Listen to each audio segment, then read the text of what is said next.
வாழ்வாரே வாழ்வா என்றார் வள்ளுவர் பெருந்தகை. அத்தகைய பெருமையுடன் உழவர்கள் கொண்டாடும் நன்றி திருநாளே பொங்கல் திருநாளாகும். பொங்கல் திருநாளே 4 நாட்கள் கொண்டாடப்படுகிறது. முதல் நாள் போகி பண்டிகை, 2வது நாள் தைப்பொங்கல், 3வது நாள் மாட்டுப் பொங்கல், 4வது நாள் காணும் பொங்கல்.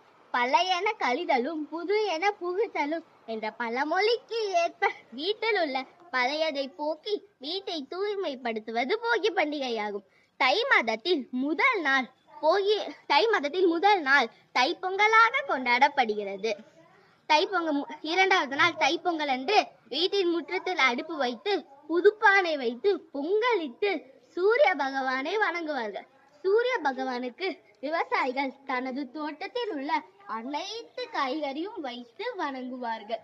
குழந்தைகள் பெரியோர்கள் புத்தாடை கட்டி இனிப்பு பகிர்ந்து மகிழ்வார்கள்.